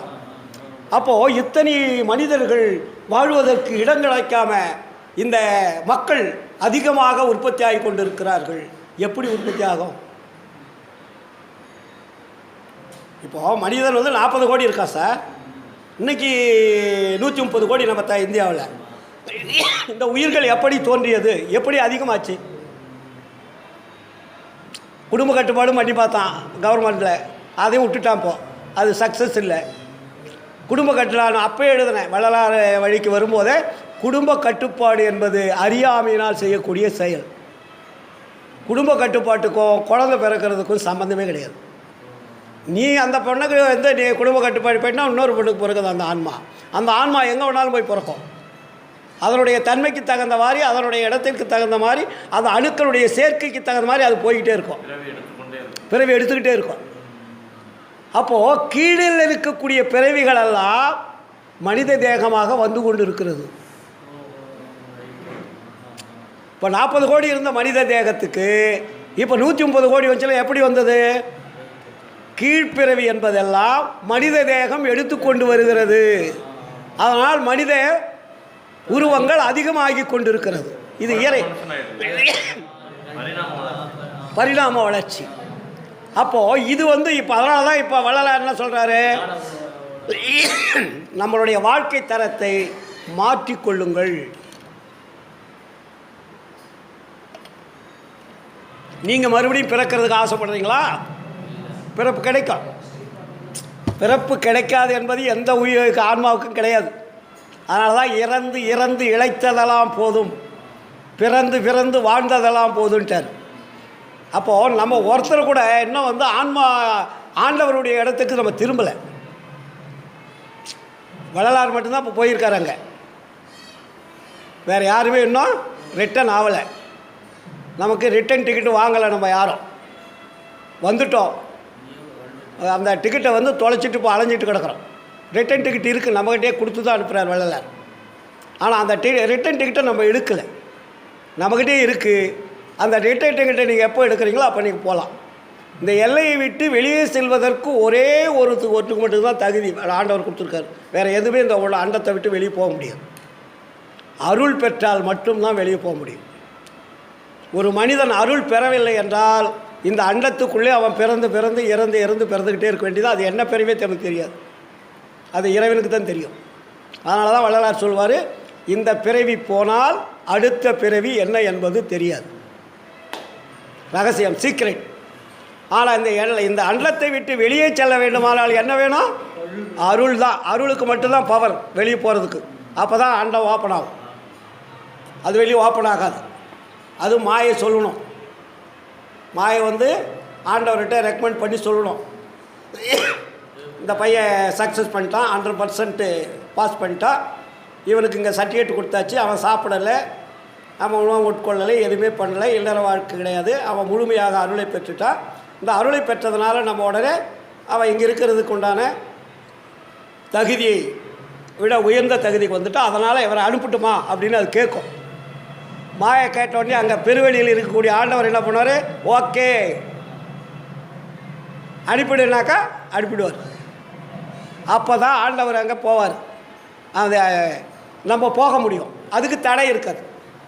நீ அருளை பெற்றுவிட்டால் அண்டங்களிலே தடை என்பது எந்த அண்டத்துக்கும் கிடையாது. நீ எங்கே வேணாலும் போகலாம், எங்கே வேணாலும் வரலாம். அதனால தான் வள்ளலார் அதை போட்டார். அருள் பெற்றவர்களுக்கு என்ன என்ன சொன்னார்? காற்றாலே, புவியாலே, ககன மனதனாலே, கனலாலே, புனலாலே, கதிராதியாலே, கூற்றாலே, கொலைக்கருவியாலே, பிறர் இயற்றும் கொடும் செயல்களாலே, வேற்றாலே எஞ்சான்றும் அழியாதே விளங்கும் மெய்யளிக்க வேண்டும் என்றேன் விரைந்தளித்தான் எனக்கே. ஏற்றாலே இழிவன நீ நினையாதீர் உலகீர், என் தந்தை அருட்பெருஞ்சோதி இறைவனை சாரீரே. அப்போ எங்கேருந்து அருள் கிடைக்குன்னா, இறைவனை தொடர்பு வச்சா மட்டும்தான் அருள் கிடைக்கும். இங்கே அருள் கிடைக்கிறதுக்கு சான்ஸே கிடையாது. அதனால தான் வள்ளலார் வந்து அருளை கொடுக்கக்கூடிய கடவுளைத்தான் நமக்கு காட்டியிருக்கின்றார். அதனால தான் அதுக்கு அருள் பெரும் ஜோதின்னு பேர். அதுக்கு ஏன் டைட்டில் வச்சார் அது வள்ளலார்?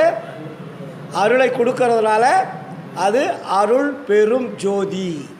அது மற்ற ஜோதிக்கு ஈக்குவல் அல்ல, அது தனி பெரும் கருணைனார். நீங்கள் திருவண்ணாமலை தீபத்துக்கும் இந்த தீபத்துக்கு வித்தியாசம் இருக்குதுன்னு பார்த்தீங்கன்னா அவர் பிரிக்கிறார். இங்கே இது தனி பெருங்கருணை, இது அருட்பெருஞ்சோதி, இது தனிப்பெரும் கருணையாக இருக்கிறது.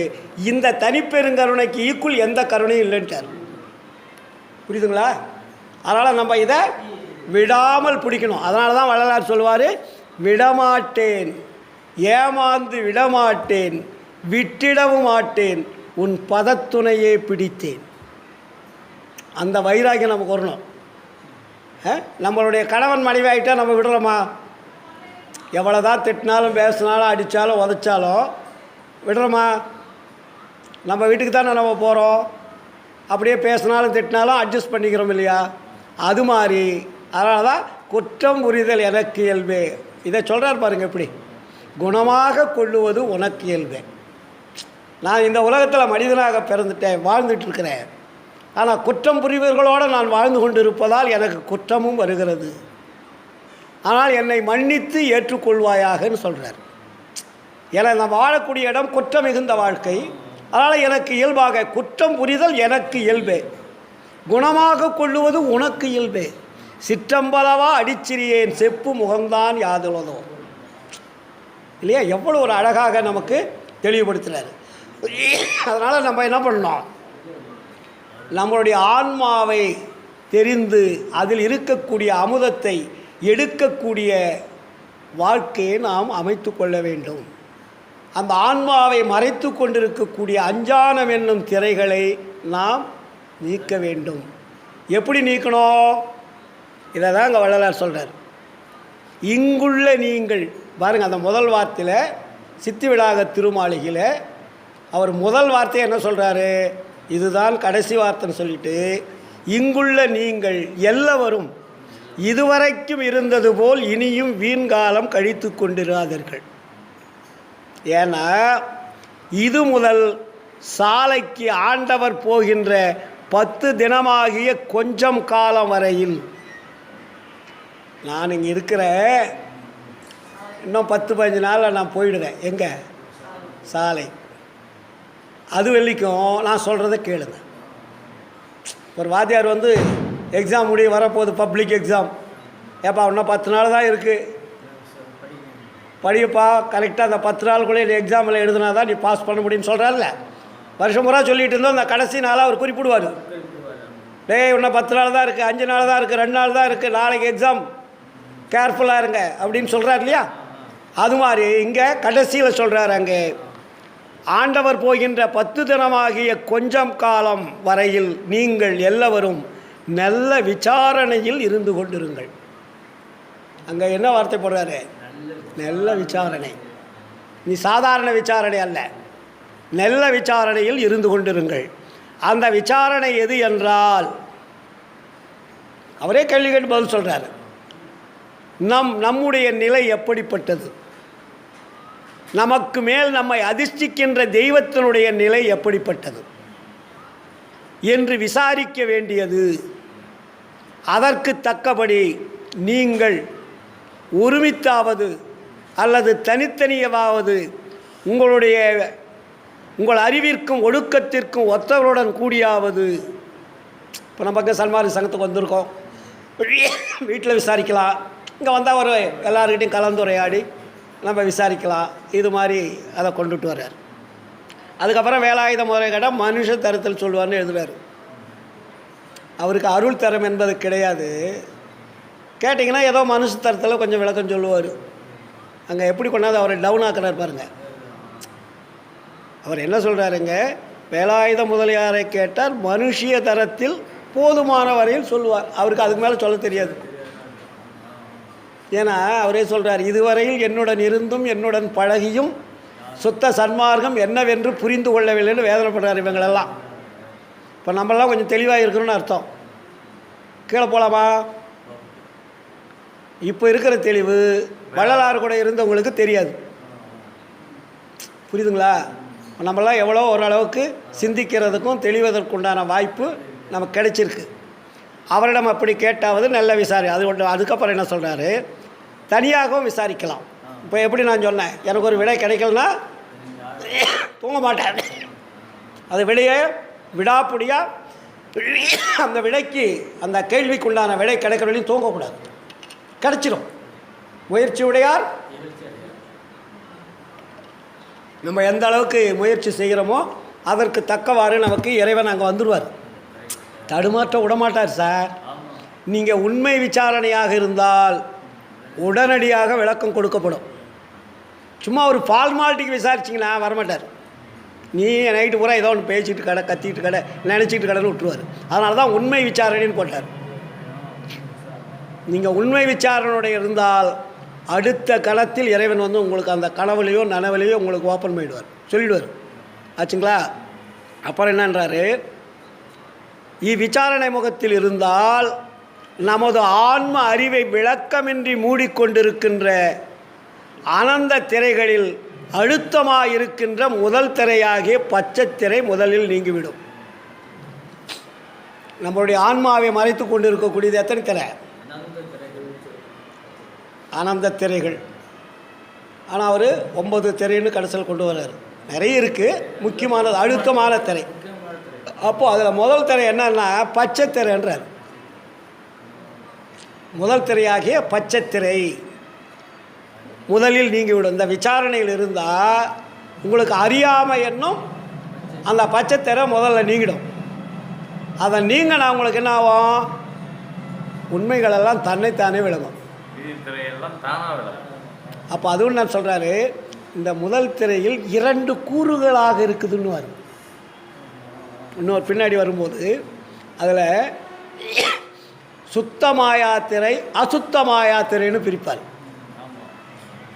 கருமையில் பச்சை வண்ணமுடையது அசுத்தமாயா திரை, பொன்மையில் பச்சை வண்ணமுடையது சுத்தமாயா திரைன்னு பிரிப்பார். அதில் 2 திரையில் ஒன்றோட ஒன்று பின்னிட்டு பாம்பு மாதிரி பின்னிருக்குன்னு வச்சுங்க. அப்போது ஒரு திரையில் கருமையும் பச்சை இருக்குது. கருப்புன்னா கருப்பு வண்ணமும் பச்சை வண்ணமும் கலந்தது. அதுக்கு பேர் என்னன்னா டார்க் பிளாக்குன்னு பேர். நீங்கள் பெயிண்ட் அடிக்கும்போது நீங்கள் கருப்பு கொஞ்சம் டெம்மியாக இருக்குன்னு வச்சுங்க, கொஞ்சம் பச்சை கலங்க டார்க் பிளாக்காக மாறிடும். பச்சையும் கருப்பு அதிகமாக அதிகமாக கருப்பு வந்து டார்க் பிளாக்னு சொல்கிறோம்ல, இது வரும். அப்போ இன்னொரு திரை உண்மையில் பச்சை வண்ண முடியுது. அது வந்து ஒரு இந்த முதல் திரை நீங்கன்னா அடுத்த திரை அதுக்கு ஸ்டார்ட் ஆகிடும். உண்மையில் பச்சை வண்ண முடியுது அடுத்த திரை, ரெண்டும் ஒன்றோட ஒன்று பின்னப்பட்டு இருக்கிறது. இந்த முதல் திரை தீங்கினாதான் அடுத்த திரை நீங்கும். இது நீங்காது இருக்க வழியாக அந்த திரைகள்லாம் நீக்கவே முடியாது. அப்போ 2 கூறுகளாக இருக்கிறது. இந்த கூறுகளிலே உலகிலுடைய சம்பந்தமுடையது கருமையில் பச்சை வண்ணமுடையது, அகத்தினுடைய சம்பந்தமுடையது பொன்மையில் பச்சை வண்ணமுடையது. பிரிக்கிறாருங்க. நீ புறத்திலேயே இருந்துக்கிட்டீங்கன்னா அந்த கருப்பு பச்சை உங்களை நீங்காது. இதை நீக்குவதற்கு தான் இங்கே வளரார் நமக்கு அழகாக சொல்கிறாரு, கருமைக்கு முதல் வர்ணமான பசுமை இருக்கின்றது. இப்படிப்பட்ட அழுத்தமான திரை நீங்க வேண்டும் என ஸ்தோத்திரத்தும் தெய்வத்தை நினைத்தும் நமது குறையை ஒன்றியும் இவ்வண்ணமாக இருக்கின்ற பொழுதும் படுக்கின்ற பொழுதும் இடைவிடாது விசாரத்தோட ஆண்டவர் நமக்கு உண்மை தெரிவிக்க வேண்டும் என்ற முயற்சியோடு இருக்கணும். புரியுதுங்களா? அப்போ அந்த முயற்சி எப்படி இருக்கணும்? உண்மையான முயற்சியாக இருக்கணும். தெரிய வேண்டியதை அப்பொழுது என்ன பண்ணலாம்? தெரிந்து கொள்ளலான்ட்டார். ரொம்ப ஈஸி. இது காசு பணம் தேவையில்லை. உங்களுடைய ஆன்மாவை மறைத்து கொண்டிருக்கக்கூடிய திரைகள் நீங்குவதற்கு நீங்கள் இந்த விசாரம் செய்தால் இறைவன் வந்து உங்களுக்கு காட்சி கொடுப்பார், திரையை நீக்குவார். அப்போ இதுக்கெல்லாம் எது தடையாக இருக்குதா? நீங்கள் இப்போ விசாரணை பண்ணுறவங்க நீங்கள் போய் இப்போ விசாரிக்கிறீங்க, கரெக்டு. இப்போ நீங்கள் நைட்டு வீட்டுக்கு போகிறீங்க சார், இப்போ கேட்டாச்சு. இப்போ நீங்கள் வீட்டுக்கு போனோடனே விசாரிக்க பார்க்குறீங்க, படுத்துக்கிட்டு இது மாதிரி நான் வந்து எனக்கு திரை நீங்கணும் அப்படின்னு அருட்பா படிச்சுட்டு இருக்கிறீங்க, தோத்திரம் பண்ணுறீங்க, இல்லை உருகி அழுவுறீங்க, கரெக்டு. ஆனால் இது எதையெல்லாம் இதற்கு தடையாக இருக்கிறது, இதை நீக்கிறதுக்குன்னு ஒரு கொண்டு வர்றார். அதாவது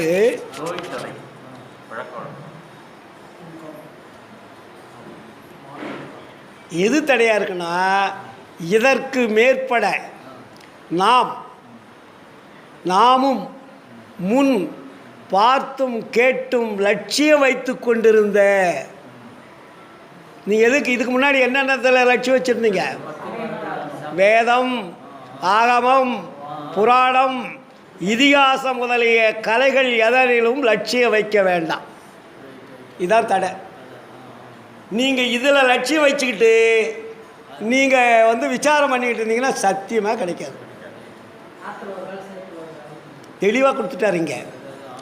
இதுவரையில் நாமும் பார்த்தும் கேட்டும் லட்சியம் வைத்து கொண்டிருந்த வேதம், ஆகமம், புராணம், இதிகாசம் முதலிய கலைகள் எதனையும் லட்சிக்க வைக்க வேண்டாம். அதை படிக்க கூட கூடாது. படித்தா புத்தி மாறிடும்.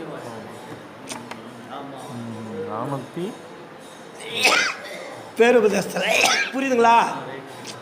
இப்போ ஏன் எனக்கு நிறைய பேர் இப்போ தமிழ்நாட்டில் வெளிநாட்டில் எனக்கு எதிரிங்க நிறைய இருக்காங்க. இப்போ உங்களுக்கெல்லாம் தெரியாது, எனக்கு எக்கச்சக்கமான சமய எதிரிகள் இருக்கிறார்கள். ஏன்னா போல்டு அன்றைக்கி மட்டும் ஒரு 20 பிட்டு கொடுத்துருந்தேன். ஃபேஸ்புக்கில், வாட்ஸ்அப்பில், ட்விட்டரில், நெட்டில் ஆதரிக்கிறவங்க நிறைய இருக்காங்க. ஆனால் இவன் இவ்வளோ போல்டாக பேசுகிறானே அப்படின்ட்டு எனக்கு எதிரிகள் நிறைய இருக்கிறார்கள். நான் அதை பற்றிலாம் கவலைப்படுறதில்லை. ஏன்னா அதையெல்லாம் நாம் இப்பொழுது விலகக்கூடிய தருணம் வந்து விட்டது. இப்போ இன்னும் நம்ம அதையே பிடிச்சிட்டு இருந்தோம்னா நீங்கள் எப்போ ஈடேறவே முடியாது. அதனால தான் இப்போ இன்றைக்கி சன்மார்கள் இதுவரையில் இருந்திருக்கா 160 ஆண்டுகள் ஆச்சு, யாரும் மரணவிழா பெருவாழ்வு வாழவில்லை, எல்லோரும் கேட்கிறார்கள். எப்படி வாழ முடியும்? நீங்கள் ஆற்றுல ஒரு கால் சேத்துல ஒரு கால் வச்சுக்கிட்டே எப்படி மரணவிழா பெருவாழ்வு வரும்? பழனிக்கும் போகிறீங்க, வடலூருக்கு வரீங்க, திருவண்ணாமலைக்கு போகிறீங்க, வடலூருக்கு வரீங்க, சிதம்பரத்துக்கு போகிறீங்க, வடலூருக்கு வரீங்க. வடலூருக்கு வந்தோடனே சிதம்பரம், சீர்காழி, வைத்தீஸ்வரன் கோயில், சரி இதை முடிச்சுட்டாக்கா நார்த்தன் சைடு அங்கே போகிறீங்க, இமயமலை, கைலாயம் அப்படின்னு இது மாதிரி போகிறீங்க. அப்புறம் எப்படி நீங்கும்? அப்போது எது? அதனால தான் வள்ளலார் ஞான சரிக்கில் 3வது பாட்டில் என்ன போட்டார்? ஞான சரிக்கில் 3வது பாட்டை என்ன போட்டார்? கண்டதெல்லாம் அனித்தியமே, கேட்டதெல்லாம் பழுதே, கற்றதெல்லாம் பொய்யே, நீர் கழித்ததெல்லாம் வீணே, உண்டதெல்லாம் மலமே, உட்கொண்டதெல்லாம் குறையே. அடுத்த வார்த்தை தான் அருமையான வார்த்தை. உலகியலீர் இதுவரையில் உண்மை அறிந்திலரே. இப்போ நம்ம பாட்டில் எவ்வளோ தெளிவாக ஒரு குழந்தைக்கு ஒரு தாய் ஞானப்பாலை ஊட்டுற மாதிரி நமக்கு சொல்கிறார் இல்லையா? பரவாயில்ல, விண்டதினால் என் இனி நீர் சமரச சன்மார்க்க மெய்நெறியை கடைபிடித்து. எது மெய்நெறி? சமரசுத்த சன்மார்க்க மெய்நெறியை கடைபிடித்து மெய்ப்பொருள் நன்குணர்ந்து எந்தகு சிற்றம்பலத்தே என் தந்தை அருள் அடமின் இரவாத வரம் பெறலாம் இன்பமுறலாமே சொல்கிறார்ல. அப்போது இந்த விசாரத்தில் இருக்கும்போது நமக்கு என்ன பண்ணுமா? எதனினும் லட்சியம் வைக்க வேண்டாம். அதாவது ஒன்றாவது ஒரு குறிப்பிட்ட இதில் போங்கன்னு சொன்னாரா? எது தடையாக இருக்கிறது? இப்போ நீங்கள் வழிபாடு பண்ண போகிறீங்க, எது தடைன்னு சொல்லிட்டு பண்ணுறீங்க? சுத்த சன்மார்க்கத்தின் முக்கிய தடைகளாகிய சமயங்கள், மதங்கள், மார்க்கங்கள் என்பவற்றின் ஆச்சார சங்கற்ப விகற்பங்கள் எங்கள் மனதில் பற்றாத வண்ணம் அருள் செய்தல் வேண்டும். அப்போ சுத்த சன்மார்க்கத்தின் முக்கிய லட்சியமாகிய ஆன்மநேய ஒருமைப்பாட்டு உரிமை வேண்டும். ஆன்மநேய ஒருமைப்பாட்டு உரிமை எப்போ சார் வரும்? இதெல்லாம் விட்டால் தான் வரும். அப்போ தான் ஆன்மநேயம் என்பது என்னன்னு தெரியும். ஒரு உயிரும் தன்னுயிரும் மற்றுயிரும் ஒரு உயிர் நினைக்கக்கூடிய அறிவு விளங்கும் போது தான் ஆன்மநேய ஒருமைப்பாட்டு உரிமை என்பது விளங்கும். அதான் ஆன்மநேயம். என்னுடைய உயிரும் அதனுடைய உயிரும் ஒன்று. அப்போ அந்த உயிரை இயக்கக்கூடிய ஆன்மாக்கள் எல்லாம் ஒரே தன்மை உடையதுன்னு அறிவு விளங்கணும். அதுதான் ஆன்மநேய ஒருமைப்பாட்டு உரிமை. ஜீவ உரிமை வேறு, ஆன்ம உரிமை என்பது வேறு. இப்போ நம்ம ஜீவ உரிமையில் கொஞ்சம் பக்கம் வச்சுருக்கோம். ஜீவன்னா உயிர்களுக்கு நம்ம உபகாரம் பண்ணுறோம். ஆனால் ஆன்ம நேயத்திற்கு ஏதாவது நமக்கு வழி தெரியுதுன்னா தெரியல. அந்த ஆன்ம நேயத்தை கடைபிடிப்பது தான் சன்மார்க்கம். அதனால் நேரம் ஆயிடுச்சு. ஆன்ம நேயத்தை நாம் இடைவிடாது கடைபிடிப்பதற்கு எது எது தடையாக இருக்கிறதோ அந்த தடைகளெல்லாம் விட்டு நாம் விலக வேண்டும். இது வெரி சிம்பிள். நமக்கு பணமா காசா நம்ம உலகிலுடைய பயத்தினால் விடாமல் இருக்கோம். நமக்கு ஏன் விடுறதுக்கு மனசு சொல்லலைன்னா பயம், தப்பு வந்துடுமோ.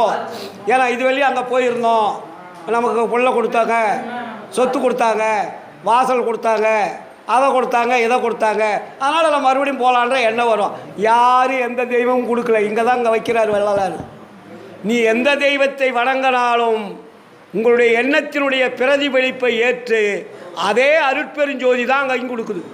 அதனால தான் எங்கெங்கு இருந்து உயிர் ஏதேது வேண்டினும் அங்கங்கு இருந்தருள் அருட்பெருஞ்சோதி. நீங்கள் முருகன்கிட்ட போய் முருகன் கொடுத்தார் என்பது முருகன் கொடுக்க மாட்டார். முருகன் சிலையாக இருக்கிறாரு, அவர் பேசவும் மாட்டார், கொடுக்கக்கூடிய ஆற்றலும் இல்லை. ஆனால் உங்களுடைய எண்ணம் இறைவனை தேடி அலைகிறது. உங்களுடைய ஏக்கத்திற்காக, உங்களுடைய வருத்தத்திற்காக, உங்களுடைய வேண்டுதலுக்காக, உங்களுடைய விருப்பத்திற்காக எந்த இடத்தில் வழிபட்டாலும் அந்த இடத்தில் அதே அருட்பெருஞ்சோதி தான் கொடுக்கிறாரே தவிர வேற தெய்வங்கள் கொடுப்பதில்லை. இந்த உண்மை விளங்கிடுச்சுனாவே போதும். அதனால தான் வள்ளலார் சொல்றார், எங்கெங்கு இருந்து உயிர் ஏதேது வேண்டினும் அங்கங்கு இருந்தருள் அருட்பெருஞ்சோதி. ஏன்னா எல்லா வல்ல தனித்தலைமை பெருமதி தான் இந்த பிரபஞ்சத்தை ஈக்கொண்டிருக்கிறது. உயிர்களை படைத்தது, உலகத்தை படைத்தது, அண்டங்களை படைத்தது, பொருள்களை படைத்தது. அதற்கு தெரியாதா யாராருக்கு எவ்வளோ கொடுக்கணும்னு? நீங்கள் வச்ச ஒரு தெய்வம் வந்து உங்களுக்கு கொடுக்குதுன்னா நம்ம எவ்வளோ ஏமாளி, புரியுதுங்களா? இந்த உண்மை நமக்கு விளங்கிவிட்டால் எல்லா வல்ல தனித்தலைமை பெரும்பதியாகிய அருட்பெருஞ்சோதி ஆண்டவர் உங்களை காவல் காத்து கொண்டு எல்லா வல்ல தனித்தலைமை பெரும்பதியாகிய அந்த அருட்பெருஞ்சோதி ஆண்டவர் உங்கள் ஆன்மாவில் அமர்ந்து வேண்டியதை தந்து கொண்டே இருப்பார்.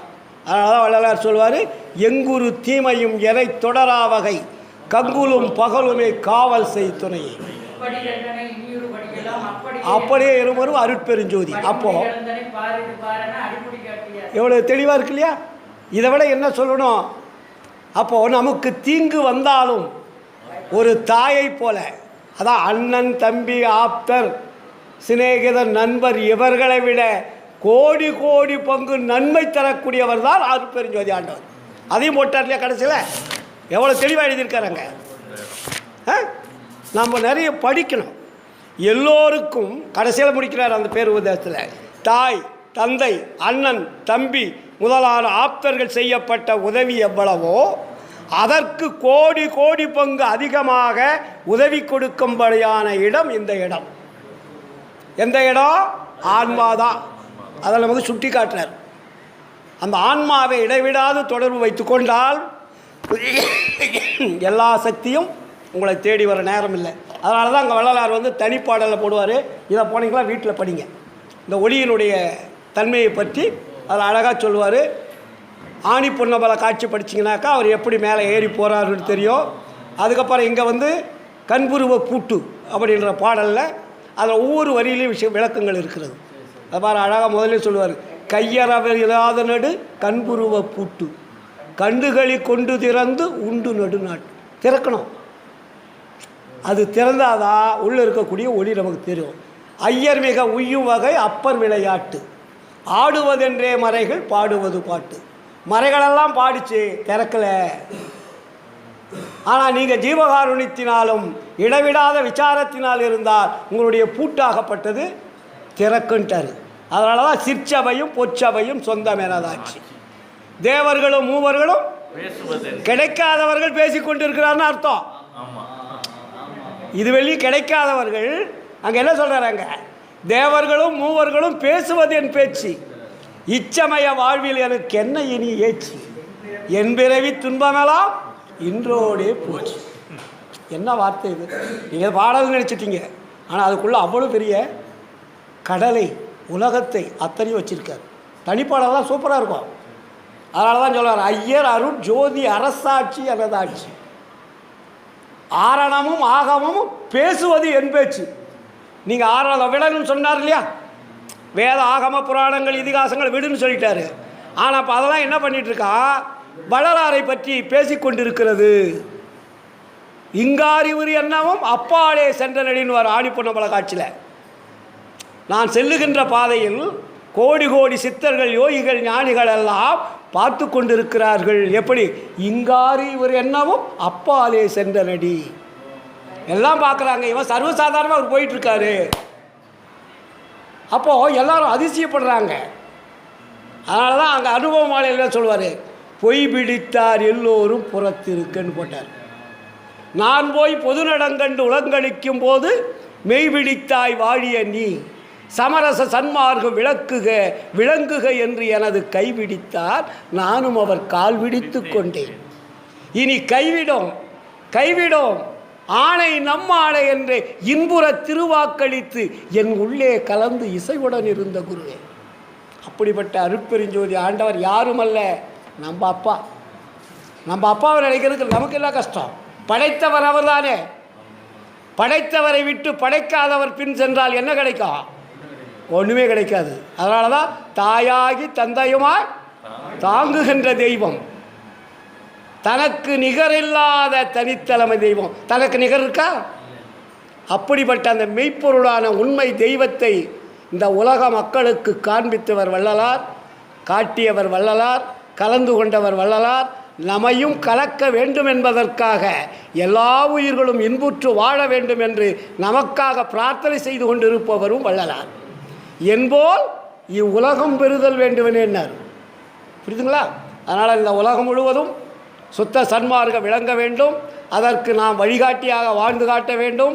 நாம் வாழ்ந்து காட்டினால்தான் மற்றவர்கள் நம் பின்னாடி வருவதற்கு தயாராக இருப்பார் என்று கூறிக்கொண்டு, எவ்வளவு நேரம் அவதியாகவும் பொறுமையாகவும் இருந்த எனது ஆன்மநேய ஒருமைப்பாட்டு உரிமையுடைய சகோதர சகோதரிகள் அனைவருக்கும் எல்லா வல்ல அருட்பெருஞ்சோதி ஆண்டவர் நீண்ட ஆயுள், நிறைந்த செல்வம், அழியாத புகழ் கொடுத்து அருளையும் கொடுத்து மரணவிழா பெருவாழ்வில் வாழ வைக்க வேண்டும் என்று எல்லாருடைய சார்பையிலும் என்னையும் சேர்த்து திருவடியிலே இறைவனை வேண்டிக் கொண்டு சிறிய உரையை நிறைவு செய்கிறேன். நன்றி, வணக்கம், வாழ்த்துக்கள். அருட்பெரும் ஜோதி, அருட்பெரும் ஜோதி, தனிப்பெரும் கருணை, அருட்பெரும் ஜோதி.